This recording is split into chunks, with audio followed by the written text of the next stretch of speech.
Shalom, selamat pagi anak-anak semua. Selamat pagi, Bu. Selamat Selamat pagi, pagi, Bu. Apa kabarnya anak-anak? Puji Tuhan sehat, Bu. Baik, Bu. Ya, puji Tuhan ya anak-anak. Semoga kita semua tetap dalam keadaan sehat, tetap menjaga imunitas tubuh kita ya anak-anak. Ya, Kita Bu. tadi sudah melakukan sesi asinkronus dalam melakukan presensi, membaca rubrik yang sudah Ibu kasih. Anak-anak juga tentunya sudah mendownload worksheet yang sudah Ibu kasih ya anak-anak. Dan tidak lupakan untuk membaca materi kita pada hari ini dari halaman 50 sampai 56. Iya kan anak-anak? Iya, Bu. Iya, Bu. Iya. Sudah. Ibu lihat nih anak-anak penuh dengan semangat ya dan penuh dengan sukacita nih sepertinya nih Sudarli, Inal. Ya, Ibu harap kita semua tetap dalam keadaan semangat terus, tetap aktif di dalam belajar, interaktifnya di dalam kelas itu harus ditingkatkan. Ya, meskipun dalam saat ini kita melakukan pembelajaran online yang tentunya banyak kendala-kendala yang harus kita hadapi ya anak-anak, tapi ya kita harus tetap mengusahakannya. Ya, kalau misalnya anak-anak ada kendala, dapat langsung menyampaikan kepada ketua kelas kita ya. Sudahli nanti bantu Ibu ya Nak untuk memberitahu Ibu setelah sesi kalau misalnya ada teman-temannya yang masih terkendala dengan jaringan yang mungkin bisa Ibu bantu dalam menyampaikan materinya lagi gitu atau memberikan materinya gitu ya. Sudah lihat? Iya, Sudah Bu. Iya, Ibu. Oke.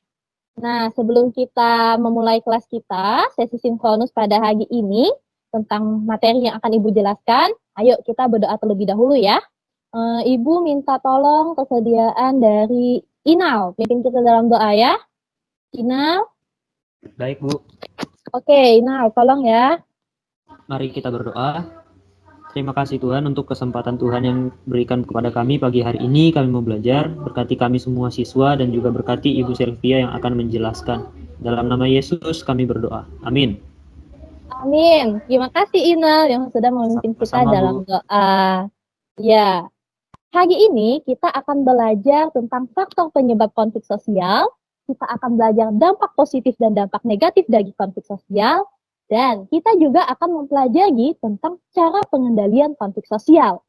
Nah, hari ini anak mengerjakan tugas worksheet yang sudah Ibu kasih di dalam grup WhatsApp-nya. Nah, udah dibuka, udah di-download ya, sudah dibaca-baca, udah dilihat. Di situ ada link berita, ada beritanya juga, dan ada pertanyaan panduan yang akan anak-anak kerjakan. Kelompok sudah Ibu kasih minggu lalu, dan jangan lupa untuk mengumpulkan tugas kelompoknya itu di link yang sudah Ibu letakkan di dalam grup kelas ya anak-anak. Oke, sampai di sini perihal tugas, perihal tujuan pembelajaran kita pada hari ini, ada yang ingin ditanyakan? Ada yang ingin ditanyakan anak-anak? Tidak ada, Bu. Oke, tidak ada ya untuk saat ini. Kalau misalnya ada, nanti sampaikan saja di dalam grup WhatsApp kita atau atau tanya langsung kepada ketua kelas kita gitu ya. Nanti kalau misalnya ketua kelas masih bingung dan tidak tahu bisa tanya ke Ibu ya. Oke, kita lanjut. Sebelum kita memasuki pembelajaran kita pada hari ini tentang faktor penyebab, dampak, dan cara pengendalian konflik sosial, kita mau review dulu tentang pembelajaran minggu lalu. Pengertian konflik sosial dan bentuk-bentuk konflik sosial. Siapa tahu nih anak-anak udah pada amnesia, udah 1 minggu Bu, udah lupa. Jangan dilupakan. Kita harus tetap mengingat pembelajaran ini karena pembelajaran ini merupakan suatu hal yang relate, relevan di dalam kehidupan kita. Ya anak-anak ya, oke. Kita mau review. Kalau biasanya ada udang di balik batu atau ada udang di balik bakwan, Ibu ada nama di balik balok. Oke. Kita mau pilih-pilih nih nama yang mau menjawab pertanyaan Ibu. Ibu mau pilih siapa deh? Sudarli, kamu mau pilih warna apa nak? Warna biru, Bu. Warna biru. Oke, kita lihat ya, ada nama siapa di balik balok. Evi. Wah, ternyata ada nama Evi di balik balok biru. Oke, Ibu Ibu mau bertanya kepada Evi tentang apa pengertian dari konflik sosial. Ayo Evi, bisa dengar suara Ibu, Nak? Bisa, Bu. Saya akan menjelaskan apa yang saya ingat ya, Bu. Iya, boleh.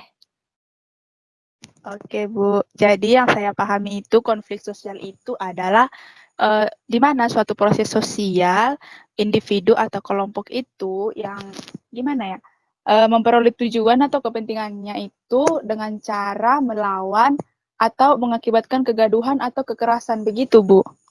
Oke, terima kasih Evi untuk jawabannya. Ya, apa yang sudah Evi jelaskan itu juga benar ya, anak-anak. Ya, keywordnya itu adalah perselisihan, percecokan. Itu keyword dari konflik sosial yang dapat diartikan, yang dapat diberikan penjelasan bahwa konflik sosial itu merupakan suatu proses pertentangan antar individu dengan individu, seperti yang Evi tadi jelaskan, atau antar individu dengan kelompok, ataupun dengan kelompok dan dengan kelompok lain yang berusaha untuk mencapai tujuannya dengan menentang pihak lawan. Good ya Evi ya, thank you. Oke, kita balik lagi, ada nama di balik balok. Ya, Evi, kamu boleh tunjuk nih mau pilih warna apa? Pilih Evi? warna kesukaan saya, Bu, warna kuning. Wah, kamu suka warna kuning ya? Sama kayak ibu. Kita suka SpongeBob ya? Enggak Iya, ya? Bu. Oh iya, sama berarti. Iya, oke ya, kita pilih. Kita klik. Nama di balik balok kuning adalah Inal. Oke, Inal mendapatkan pertanyaan dari Ibu ya. Inal, dengar suara Ibu, Nak? Iya, Bu. Oke, good Inal. Oke, sekarang Ibu mau tanya. Sebutkan 5 bentuk konflik sosial menurut Sujono Sukanto. Oh, itu Bu. Yang pertama ada konflik pribadi, yang kedua konflik politik, yang ketiga konflik antar kelas sosial, yang keempat konflik internasional, dan yang kelima itu apa ya? Konflik rasial, Bu.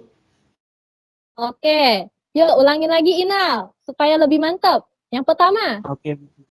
Yang pertama ada konflik pribadi, yang kedua ada konflik politik, yang ketiga ada konflik antar kelas sosial, yang keempat itu ada konflik antar rasial, yang kelima ada konflik internasional, Bu. ya good Inal, thank you untuk jawabannya. Sekarang Ibu mau tunjuk Yuni. Halo Yuni, dengar Ibu nak? Halo Ibu, suara Oke, saya terdengar Bu. kamu sudah dengar penjelasan dari Inal tadi 5 bentuk konflik sosial menurut Sujono Sukanto?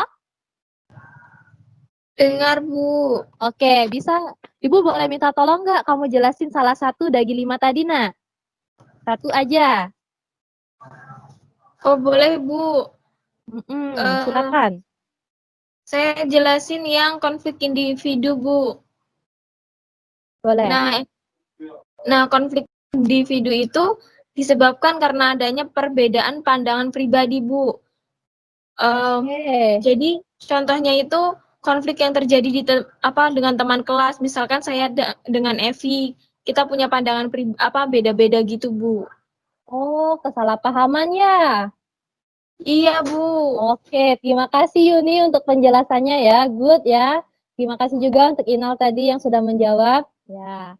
Terima kasih untuk semuanya yang sudah menjawab pertanyaan dari Ibu. Sekarang ternyata anak-anak sudah memahami tentang pengertian dan bentuk konflik sosial. Kita akan melanjutkan pembelajaran kita hari ini tentang faktor penyebab konflik sosial. Oke. Nah, anak-anak minggu lalu sudah melihat kan tentang contoh-contoh konflik sosial yang ada di gambar ini. Kira-kira faktor apa yang menyebabkan konflik sosial ini terjadi? Ayo. Ada 4, yaitu perbedaan individu, perbedaan kebudayaan, perbedaan kepentingan, dan perbedaan nilai-nilai dan perubahan nilai-nilai yang cepat ya. Yuk, kita sama-sama sebutin. Kita unmute semua nih, ayo. Kita sebutin satu-satu ya. Halo? Ya, Bu. Halo Oke, Bu. yuk. Oke, semuanya udah unmute ya. Kita sebutin. 1, 2, 3. Yang pertama, perbedaan. Perbedaan individu, Individu Iya. Kedua, perbedaan dan kebudayaan, kebudayaan ketiga, perbedaan Perbedaan kepentingan, dan kepentingan, dan yang keempat, keempat, perubahan nilai cepat. perubahan nilai yang cepat. ya, good ya. Thank you untuk anak-anak semua. Ibu akan menjelaskan secara singkat untuk anak-anak lebih paham tentang materi faktor penyebab konflik sosial. Ya, Ibu yakin anak-anak sudah baca dan paham, tetapi Ibu akan menjelaskan secara singkat ya. Yuk, perhatiin. Yang pertama adalah perbedaan individu, yang mana Allah menciptakan kita itu unik, berbeda-beda. Bahkan ketika anak-anak memiliki saudara kembar pun pasti memiliki perbedaan-perbedaan yang secara signifikan. Nah, perbedaan itu dapat adanya dari pendirian, dapat terlihat dari pendirian, pendapat, pola pikir, dan perasaan. Nah, sehingga perbedaan dari setiap individu itu akan memicu terjadinya konflik sosial. Oke, yang kedua, perbedaan kebudayaan. Indonesia salah satunya negara yang memiliki masyarakat multikultural. Nah, sehingga rentan juga terjadinya konflik sosial. Kebudayaan mempengaruhi pola pikir dan perilaku. Nah, contohnya nih, misalnya ada seseorang yang bersuku Jawa, keturunan dari suku Jawa, tentu memiliki kepribadian, pola pikir, perilaku, dan karakter yang tidak sama dengan seorang anak yang terlahir dari suku Batak. Nah, salah satunya nih di kelas kita ada Yuni yang bersuku Jawa dan ada Evi yang merupakan suku Batak. Nah, hal ini dapat terjadi konflik sosial ketika adanya sulitan untuk menerima, menghargai atau memiliki sikap yang toleransi kepada sesamanya. Misalnya si Evi sedang bercakap-cakap, berkata, mungkin menyuarakan pendapatnya di dalam kelompok yang terkesan kasar. Dan si Yuni yang merasa biasanya ngomong lemah lembut, sulit untuk menerima hal itu. Pikirnya Evi marah, dan akhirnya itu timbul terjadinya konflik. Nah, hal itu ya sebaiknya kita dapat saling memahami antara satu sama lainnya. Kita juga dapat misalnya terjadinya kesalahpahaman, kita dapat mengklarifikasikannya. Oke, yang ketiga yaitu perbedaan kepentingan. Setiap individu dan kelompok memiliki kepentingan dan tujuan yang berbeda-beda, baik itu politik, ekonomi, sosial, dan budaya. Nah, salah satu contohnya yaitu lihat gambarnya. Ini gambar apa anak-anak? Ayo anak-anak, ini gambar Kota, Bu. apa? Kota? Ya. Kira-kira di mana, Inal? Jakarta, Bu. Iya. Bandung. Ini Jakarta ya anak-anak. Oh, iya, Pada Bu. masa kepemimpinan Pak Gubernur kita, Ahok, nah mereka pemerintahannya melakukan penggusuran di wilayah pemukiman yang kumuh. Pada saat itu masyarakat di sana tidak menerima, sulit menerima penggusuran itu karena mereka memiliki kepentingan dan tujuan di suatu wilayah itu untuk mereka lebih cepat dalam akses pergi tempat kerja ataupun melakukan aktivitas setiap harinya. Padahal Pak Ahok memiliki kepentingan dan tujuan yang sangat baik untuk masyarakat tersebut supaya mereka dapat hidup lebih baik, lebih layak, lebih sehat, dan salah satunya juga misalnya tujuannya untuk penataan kota yang lebih baik. Nah, disinilah timbul terjadinya konflik sosial. Yang selanjutnya, perubahan nilai-nilai yang cepat. Perubahan dapat menyebabkan terjadinya disorganisasi dan perbedaan pendirian mengenai reorganisasi dari sistem nilai yang baru. Disorganisasi itu adalah suatu proses pudarnya nilai dan norma di dalam suatu masyarakat karena adanya perubahan-perubahan yang terjadi. Dan reorganisasi itu adalah proses pembentukan norma atau nilai yang baru agar terbentuknya suatu keserasian di dalam suatu masyarakat. Oke, nah ketika masyarakat yang tidak siap menerima perubahan tersebut akan memicu terjadinya konflik sosial atau gejolak sosial. Nah, contohnya yang baru-baru ini sedang terjadi. Apa gambarnya? Evi? Ini Bu, penolakan Omnibus Law yang dirancang oleh DPR, Bu. Oke, benar ya Evi. Nah, kalau misalnya masyarakat itu melakukan demonstrasi menolak Omnibus Law karena mereka tidak siap menerima Undang-Undang Cipta Kerja itu dengan aturan-aturan yang di dalamnya, ya anak-anak. Nah, jadi setelah kita mempelajari 4 faktor penyebab konflik sosial tadi, dapat disimpulkan bahwa penyebab terjadinya konflik sosial itu apa? Ayo, sekarang boleh jawab pertanyaan dari Ibu ini. Mengapa konflik dapat terjadi di dalam sebuah relasi atau interaksi kita dengan orang lain? Coba anak-anak tadi simpulin dari 4 pernyataan tentang faktor penyebab konflik sosial tadi dengan mengaitkan pertanyaan ini. Mengapa konflik dapat terjadi di dalam sebuah relasi atau interaksi kita dengan orang lain? Siapa yang mau menjawab? Sudarli? Iya, Bu. Oke, Sudarli, Ibu mau dengar jawaban kamu. Nah, kalau Bas. menurut saya, Bu, karena ada perbedaan di dalamnya, Bu. Mungkin ada Good. perbedaan individu maupun perbedaan budaya. Itu salah satu yang dapat menyebabkan adanya konflik dalam masyarakat. Iya, benar ya, Sudarli. Good ya, thank you untuk Sudarli yang sudah menjawab dengan baik. Jadi, dari 4 faktor penyebab tadi, dapat kita simpulkan bahwa ternyata konflik sosial itu dapat terjadi karena adanya perbedaan.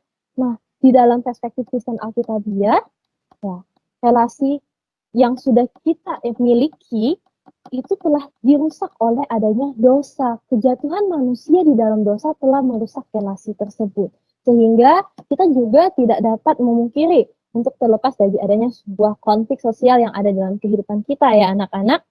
Nah, tetapi kita sebagai pribadi yang sudah ditebus oleh Allah di dalam kematiannya di kayu salib, Kristus sudah memperbaiki relasi tersebut. Kita memiliki pengharapan untuk dapat menjadi seorang agen pembawa damai di dalam lingkungan sosial kita ya anak-anak, sehingga kita tidak hanya menerima konflik sosial atau yang terjadi di dalam hidup kita konflik itu tanpa melakukan sebuah tindakan untuk menyelesaikannya ya. Sehingga konflik sosial itu sebenarnya tidak hanya berdampak yang negatif saja, tetapi dapat juga memberikan dampak positif yang akan kita pelajari hari ini juga. Nah, dampak positifnya itu yaitu solidaritas kelompok, mengurangi kebergantungan antar individu dan kelompok, memperjelas aspek kehidupan yang belum jelas atau belum tuntas untuk ditelaah, muncul solusi atau jalan kompromi baru. Nah, dari keempat dampak positif dari konflik sosial ini, siapa yang bisa menjelaskan salah satunya? Ada yang mau bantu Ibu menjelaskan satunya? Inal? Yuni? Halo. Oke, Inal. Bantu Ibu nak untuk jelasin salah satu dari dampak positif ini. Oke, Bu. Saya coba jelasin yang keempat, Bu. Muncul solusi atau jalan kompromi baru. Nah, misal ada 2 orang yang berkonflik gitu. Nah, konfliknya mungkin karena kesalahpahaman, terus mereka cekcok. Tapi melalui permasalahan itu mereka bisa sama-sama mencari jalan atau solusi sehingga masalahnya itu bisa diselesaikan dengan baik dan terjalin relasi yang semakin baik juga di antara orang yang berkonflik itu, Bu. Oke, good ya Inal, benar sekali untuk jawabannya. Ketika kita berkonflik, kita dapat menyelesaikannya dengan baik, kita memiliki solusi atau jalan kompromi yang baru, ya kita di situ juga sebenarnya kita dapat belajar bertumbuh loh di dalam setiap konflik yang terjadi dalam kehidupan kita dapat jadikan pembelajaran untuk kita refleksikan supaya kehidupan kita untuk kedepannya dapat lebih baik lagi dan konflik itu ya tidak terjadi lagi, misalnya seperti itu ya anak-anak. Oke, kita lanjut. Dampak negatif dari konflik sosial. Ada 4 juga. Yang pertama, hancur atau retaknya kesatuan kelompok, adanya kerugian harta benda dan jatuhnya korban jiwa manusia, perubahan kepribadian pada diri individu, dan munculnya dominasi kelompok pemenang atas kelompok yang kalah. Nah, Ibu juga mau minta tolong nih jelasin 4 dampak negatif ini, salah satu saja. Yuni? Halo Yuni, Ibu boleh minta tolong nggak jelasin salah satu dari 4 dampak negatif ini? Halo Ibu, saya jelasin yang pertama ya Bu. Jadi dampak negatif dari konflik itu dapat membuat hancur atau retaknya suatu kesatuan kelompok. Jadi karena salah paham atau karena adanya konflik itu terus tidak ada jalan keluar, retak hubungannya Bu itu. Mungkin Oke. gitu Bu. Oke, terima kasih Yuni untuk jawabannya. Benar ya, bahwa ketika terjadinya konflik, maka relasi yang sudah kita bangun misalnya di dalam kelompok itu akan rusak, hancur, retak ya ketika adanya kesalahpahaman yang terjadi. Nah, sehingga ya ketika kita ada konflik, ya dapat kita selesaikan terlebih dahulu sebelum konflik itu menjadi besar dan akhirnya malah merusak kesatuan kelompok kita. Oke, terima kasih untuk jawaban dari anak-anak ya. Nah, selanjutnya pengendalian konflik sosial. Kita sudah mengetahui faktor penyebab konflik sosial, dampak negatif dan positif bagi konflik sosial. Ya, tapi kita tidak sampai di situ saja. Ketika kita menghadapi konflik, kita tidak menyelesaikannya. Kita hanya tahu, oh ternyata penyebabnya seperti ini, karena adanya ini, dan dampaknya seperti ini. Tetapi kita tidak menyelesaikannya. Itu merupakan sebagai pribadi yang tidak bertanggung jawab ya anak-anak. Kita ketika menghadapi konflik harus dapat menyelesaikannya. Ya, jika misalnya ada di dalam lingkungan sosial kita ada yang berkonflik, ya kita juga dapat membantu dalam menyelesaikannya juga. Nah, yaitu kita akan mempelajari tentang pengendalian konflik sosial.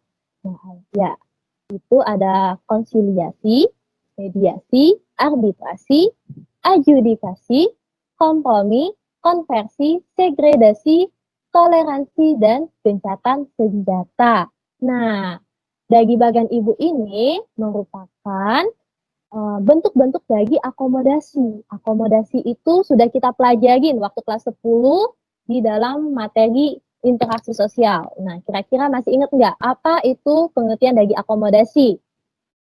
Ibu mau dengar? Sudarli? Iya Bu, saya Bu. Iya, Sudarli bantu Ibu. Nah, apa yang kamu ketahui tentang penjelasan dari akomodasi? Seingat saya sih Bu, akomodasi itu usaha yang dilakukan untuk mengurangi pertentangan Bu. Oke, good ya, Saudari. Thank you. Benar sekali bahwa akomodasi itu adalah suatu usaha untuk mengurangi atau mencegah atau menghentikan pertentangan atau konflik yang ada ya anak-anak. Nah, Ibu akan menjelaskan tentang konsiliasi, arbitrasi, dan mediasi. Sama, tapi terlihat sama tetapi tidak serupa. Beda ya anak-anak.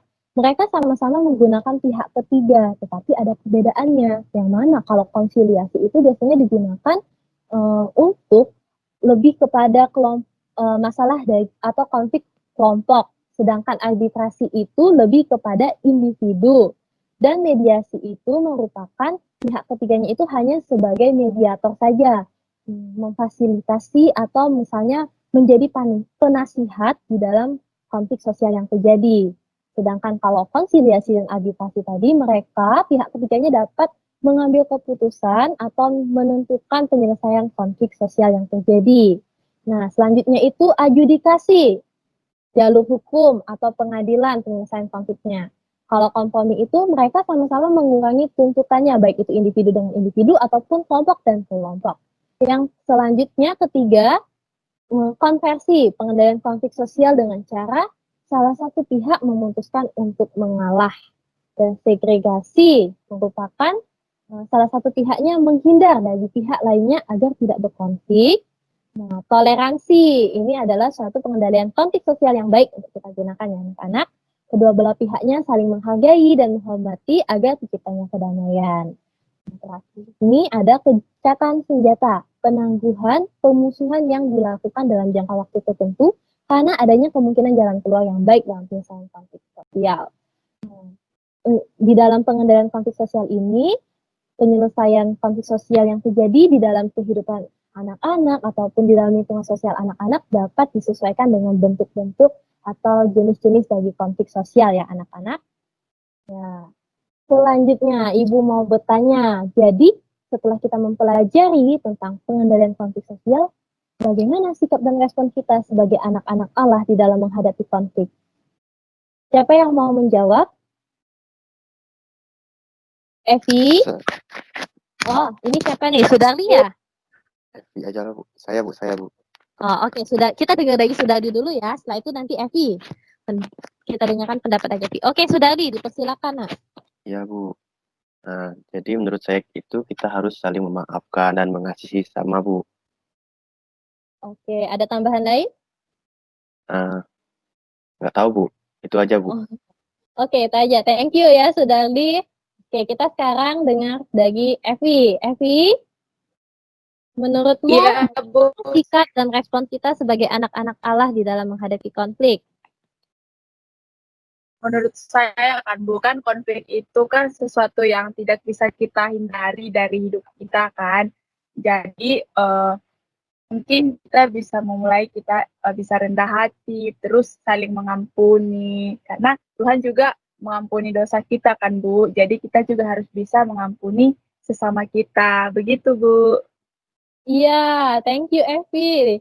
Benar sekali ya yang dijawab oleh Evi dan Sudardi bahwa respon yang harus kita miliki sebagai anak-anak Allah itu seperti apa? Iya, seperti sikap yang mau mengampuni, mengasihi sesama, dan kita juga harus memiliki kerendahan hati di dalam meminta maaf kepada teman kita ketika kita berkonflik dengan sesama kita ataupun kita jangan sungkan-sungkan untuk memulai lebih dulu dalam menyelesaikan konflik sosial yang telah terjadi di dalam kehidupan kita ataupun kita juga dapat menjadi pihak ketiga atau pihak lainnya di dalam membantu sesama kita yang sedang berkonflik ya anak-anak. Nah, sehingga kita sebagai anak-anak Allah itu dapat menjadi pembawa damai bagi lingkungan sosial kita. Thank you untuk anak-anak yang sudah menjawab. Sampai sini ada yang ingin bertanya anak-anak terkait penjelasan yang sudah Ibu berikan? Saya Bu. Ya, dipersilakan Evi. Jadi tentang arbitrasi saya kurang jelas Bu. Itu kan menyelesaikan konflik yang melibatkan pihak ketiga, di mana konflik itu yang pribadi bukan Bu? Iya, biasanya terjadi untuk konflik individu. Oke, Ibu Oh jelaskan iya ya. Bu. Terus apa? Pertanyaannya di mana, Nak? Terus kan Ibu buat contohnya wasit kan Bu. Kan wasit itu biasanya ada di pertandingan sepak bola. Nah, apakah pertandingan sepak bola itu nggak termasuk dalam pertentangan kelompok Bu? Oke, thank you Evi untuk pertanyaannya. Ada teman-teman yang ingin menjawab pertanyaan dari Evi? Saya, Bu. Coba bantu, Saya, Bu. Oke, silakan. Sudarli. Ya, Bu. Jadi menurut saya, kalau sepak bola itu bukan satu pertentangan, Bu, tapi itu adalah persaingan, Bu. Jadi, yang dimaksud dengan penyelesaian masalah dari arbitrasi itu adalah di mana wasit itu sebagai pihak ketiga bersifat netral. Jadi tidak memihak antara konflik yang satu dengan pihak yang satunya lagi. Itu, Bu. Oke, thank you Sudarli yang sudah membantu Ibu dalam menjawab pertanyaan Evi. Tadi Ibu dengar ada suara Inal. Inal, ada yang ingin kamu tambahkan? Iya Bu, jadi wasit Ya. itu di permainan sepak bola dan wasit dalam arbitrasi itu maksudnya berbeda. Kalau di sepak bola kan itu tidak ada konflik, tapi mereka berlomba untuk mencapai gol dan wasit itu untuk menegakkan peraturan di dalam permainan. Sedangkan kalau dalam arbitrasi itu seseorang yang untuk menengahi itu bertujuan untuk menemukan solusi terhadap suatu kelompok gitu sih Bu. Oke, terima kasih ya Inal untuk jawabannya juga yang sudah menambahkan dengan baik. Ya, benar ya. bagi penjelasan anak-anak bahwa pihak ketiga yang dimaksud di dalam wasit ini bukan dalam pertandingan sepak bola juga, tetapi diibaratkan sebagai pihak wasit yang memiliki sikap yang netral antar dalam menyelesaikan konfliknya antar satu individu dengan individu. Seperti itu ya, Nak. Misalnya nih, kamu berkonflik dengan Yuni. Nah, terus Ibu sebagai pihak ketiga, sebagai wasit di dalam menyelesaikan konflik Yuni dan Evi. Nah, Ibu akan bersifat netral, tetapi Ibu yang akan mengambil sebuah keputusan. Ya, jadi misalnya penyelesaian konfliknya seperti ini. Seperti itu, Evi. Bagaimana, Nak? Sudah menjawab? Baik, Bu. Saya sudah memahami, Bu. Oke, terima kasih, Evi ya. Terima kasih, Nah, Bu. sekarang Ibu mau tes nih anak-anak. Sudah paham belum terhadap materi yang sudah kita pelajari? Sudah pada tahu ini konflik sosial apa, anak-anak? Oh, belum ada yang tahu ya. Ibu kasih penjelasan sedikit ya. Siapa tahu itu merecall ingatan anak-anak. Ini adalah konflik George Floyd. Yang mana George Floyd itu pada saat beberapa bulan yang lalu itu telah pulang ke rumah Bapa di surga karena adanya tindak kekerasan yang dilakukan oleh polisi Amerika yang menekan lehernya menggunakan lututnya, dan George Floyd ini tidak dapat bernafas sehingga dia meninggal. Nah, kira-kira George Floyd ini jenis bentuk konflik sosialnya apa? Faktor penyebabnya apa? Dampak dan cara penyelesaiannya apa? Siapa yang bisa bantu Ibu menjawab? Mungkin satu-satu deh.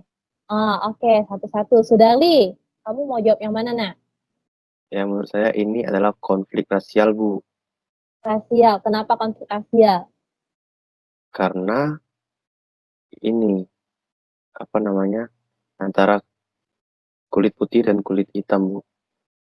Oke, good ya, Sudahli. Thank you. Faktor penyebab, siapa yang mau bantu Ibu menjawab faktor penyebab konflik yang ada di gambar? Final? Ya Bu, saya coba Bu, tapi saya kurang paham sih Bu sama beritanya ini. Mungkin faktor penyebabnya itu karena si polisi yang bertindak gegabah dan bertindak tidak seharusnya gitu, menekan dengan tongkatnya, menekan si siapa itu tadi dengan lehernya ya, menekan lehernya dengan tongkatnya sehingga dia kesulitan bernapas dan meninggal. Itu sih Bu. Jadi, oke ya. Thank you Inal yang sudah mencoba untuk menjawab. Ya, jadi kalau misalnya kalau kita lihat dari bentuk konflik sosial tadi adalah konflik ras ya, antar ras. Karena terjadinya diskriminasi antar kulit hitam dan kulit putih. Jadi faktor penyebabnya dapat kita ambil bahwa ini adanya perbedaan latar belakang kebudayaan ya anak-anak. Karena di situ terjadinya perbedaan antar perbedaan antar kebudayaan dari kulit hitam dan kulit putih, yang dimana biasanya kulit hitam itu dipandang sebelah mata oleh golongan kulit putih. Nah, kira-kira siapa yang mau bantu Ibu jawab dampak sosial konflik sosial ini? Iya, Evi. Silakan. Dampaknya Bu yang pertama itu kan mengakibatkan korban jiwa, yaitu meninggalnya si George Floyd itu. Terus yang kedua adanya demonstrasi karena itu tadi Bu, diskriminasi antara kulit hitam sama kulit putih Bu. Nah, jadi kalau misalnya adanya demonstrasi seperti itu, dampaknya apa? Apa ya Bu? Keuntungannya apa di dalam sebuah kelompok? Kerusakan fasilitas. Solidaritas kelompok. Iya, solidaritas kelompok, benar sekali. Ya, mereka di dalam demonstrasinya tidak melakukan sikap yang anarkis ya anak-anak. Mereka tertib. Dan dampak positifnya itu meningkatkan adanya solidaritas antar kelompok. Oke, cara penyelesaiannya, Yuni, bantu Ibu, Nak, untuk menjawab cara penyelesaiannya. Yuni? Oke, Yuni terkendala. Siapa yang mau bantu Ibu menjawab cara penyelesaiannya? Toleransi, Bu. Oke, Sudangli yang menjawab ya. Thank you Sudangli, benar sekali bahwa cara penyelesaiannya itu dapat dilakukan dengan sikap dengan cara toleransi. Selain itu juga penyelesaian konflik sosial ini dibawa di dalam sebuah pengadilan adjudikasi yang mana pihak kulit hitam dari George Floyd meminta adanya keadilan ya. Oke, sekarang penjelasan yang sudah Ibu berikan sudah selesai. Anak-anak bisa mengerjakan tugas worksheet yang sudah Ibu berikan. Oke? Jika ada yang ingin bertanya, dapat langsung ditanyakan di dalam grup WA kita ya anak-anak. Ya, silakan. Semangat. Oke. Sekarang kita akan masuk ke dalam sesi yang terakhir, kesimpulan dari pembelajaran materi hari ini. Siapa yang dapat menyimpulkan pembelajaran materi kita hari ini? Oke, Ibu yang akan menyimpulkan pembelajaran materi kita hari ini ya anak-anak. Nah, jadi pembelajaran kita hari ini yaitu tentang konflik sosial, melanjutkan pembelajaran minggu lalu, pengertian dan bentuk konflik sosial. Hari ini kita diajarkan bahwa faktor penyebab konflik sosial itu adalah perbedaan keywordnya. Yang dimana perbedaan itu sulit untuk dapat kita hindari. Kita masing-masing memiliki perbedaan dan itu juga dapat memicu terjadinya konflik. Nah, hal yang dapat menjadi sikap kita yaitu kita harus meresponi segala sesuatunya itu dengan positif. Di dalam setiap konflik yang ada yang terjadi dalam kehidupan kita, kita harus memiliki respon yang positif. Kita harus memiliki kasih dan kerendahan hati di dalam menyelesaikan konflik.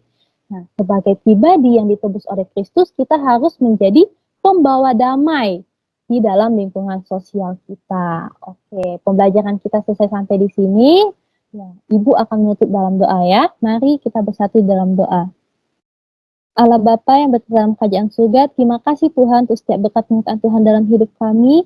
Terima kasih untuk pembelajaran yang sudah kami laksanakan pada hari ini. Kiranya Tuhan memampukan kami untuk bisa memahami dan mengerti dengan baik pembelajaran hari ini. Tuhan berkatilah juga kami, anak-anak-Mu, di dalam menghadapi dan menyelesaikan konflik yang terjadi dalam kehidupan kami. Kiranya Tuhan memampukan kami, Roh Kudus-Mu yang memampukan kami untuk memiliki respon hati yang benar, sikap yang saling mengasihi dengan sesama dengan baik. Terima kasih Tuhan, inilah doa dan permohonan kami, hanya dalam nama-Mu kami berdoa. Amin. Oke, anak-anak boleh leave dari tim kita, pembelajaran kita sudah selesai. Sampai jumpa di minggu selanjutnya. Terima kasih, Bu. Iya.